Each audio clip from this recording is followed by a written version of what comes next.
Olá pessoal, nós estamos aqui na nossa quarta aula e nessa primeira parte da nossa quarta aula nós vamos falar hoje sobre ciências da religião e teologia. São duas ciências, se assim eu posso usar, que caminham paralelamente. Parece que elas têm o mesmo objetivo ou o mesmo alvo, só que na teologia o alvo é o divino, é o ser, né? É a experiência com o eterno.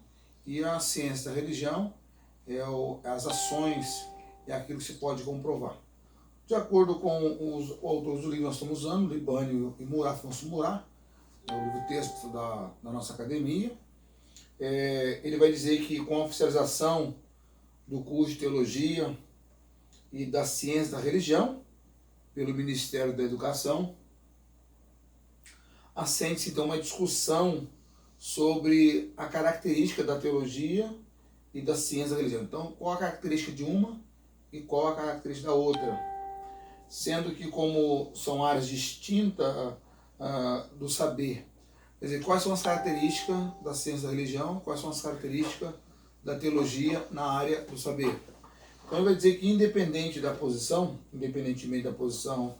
de qualquer resolução oficial, a real diferença entre a natureza do saber teológico e os da ciência da religião, ela é necessário você diferenciar, dividir, porque não dá para você unir as duas nem fundir uma na outra. Você precisa discutir esses parâmetros entre a característica de uma e da outra. São áreas distintas, apesar de trilhar, parece que trilha pelo mesmo caminho. Bom, as ciências da religião, assim como diversas ciências, psicologia, a antropologia, a filosofia, a história, a antropologia,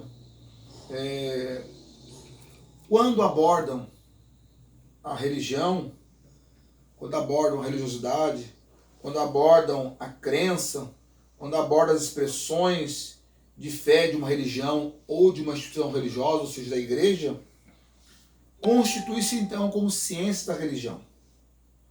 Então, o interessante é que existe uma importância em compreender tanto a religião como também o sagrado e suas ramificações. Entender a religião, entender o sagrado e as suas ramificações. Então, lê-se como ramificação é quando nós olhamos, né, vamos aqui exemplificar no que tange ao protestantismo. Nós temos inúmeras linhas, né? Ou o pentecostalismo, temos várias linhas. Então precisamos de compreender essas ramificações. E é interessante que essa compreensão da religião, do sagrado e suas ramificações não pode ser enquanto revelação, né? Ou seja, naquilo que se acolheu, com a forma que foi usado para o acolhimento, mas sim como fenômeno, né? Nós temos no Brasil o pentecostalismo, que é um fenômeno hoje tanto observável como analisável, que é o caso da ciência da religião. É só ciência, porque os seus fenômenos são analisáveis e observáveis. O pentecostalismo, por exemplo, depois de um século de existência, de organização, de fundação, de criação, é um evento, é um fenômeno que precisa ser analisado e também observado pela ciência. E aí você perguntaria, mas quais são os pontos do pentecostalismo que precisamos analisar e observar? O primeiro ponto é a sociologia. Você vai verificar no pentecostalismo que ele até existe um livro de um pastor batista radicado em São Paulo, apesar de ser aqui de Teresópolis. O nome da obra é A Religião Mais Negra do Brasil, editada pela editora Ultimato, né? e ele vai falar sobre a questão do pentecostalismo ter um percentual grande, mais de 60% dos seus frequentadores, ou dos seus fiéis, ou dos seus membros, são afrodescendentes. Apesar do autor dizer que o que atraiu os afrodescendentes para a profissão de fé pentecostal foi a liturgia, mas eu entendo que não seja isso o norte, não seja isso o ponto crucial dessa acolhida dos afrodescendentes do pentecostalismo, mas sim a forma de equidade. Não tem negros, não tem nordestinos, não tem mães solteiras, não tem prostitutas, não tem ébrios, não tem pobre nem rico no pentecostalismo. Todos são iguais. Todos têm o mesmo, diria-se, o mesmo direito de receber a manifestação pneumatológica. Isso é um discurso do William Seymour, quando inúmeras pessoas de protestantes históricos iam até ele, e ele perguntava: você crê? Crê, então é para você também. Ele não falava: vem para cá, porque isso é... Não. Ele dizia que também era para os congressionais, era para os presbiterianos, era para os metodistas, era para os luteranos, anglicanos, e enfim, para os católicos.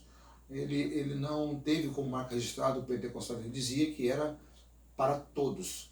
E essa questão social do movimento pentecostal no Brasil precisa analisar, porque nós começamos com a periferia e hoje essas famílias muito simples, pobres, as suas descendências se ascendeu na sociedade.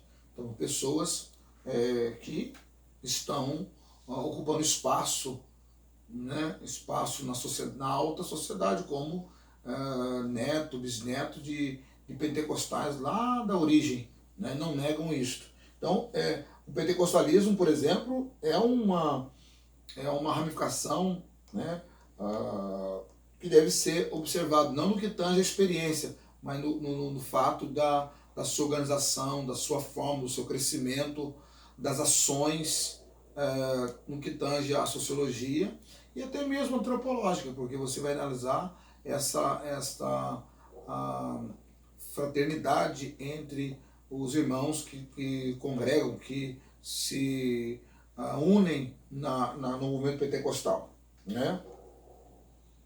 Com isto são, um caso, mas como fenômeno observável e analisável, com instrumentos teóricos da ciência humana. Então, são elementos teóricos que nós vamos analisar, porque o pentecostalismo ele começa na periferia, né, levando uma palavra de esperança para aquelas pessoas simples, limitadas, os grupos mais vulneráveis da sociedade, e isso desde o século passado até hoje, né? Nós verificamos na história do movimento pentecostal, em que a Frida Wingre, esposa do missionário fundador, o pastor Gunnar Wingre, ela fundou a escola dominical EBD no Frei Caneca, no sistema prisional Frei Caneca, para ensinar os presos a ler e escrever. Isso lá no início do século XX, 1925, 26, coisa parecida. Então você vai verificar isso, que há uma forma verificável, observável do movimento pentecostal, como também outras confissões de fé, enfim, você poderá verificar isso. E essas questões, então, elas podem ser estudadas, e por serem estudadas, experienciadas,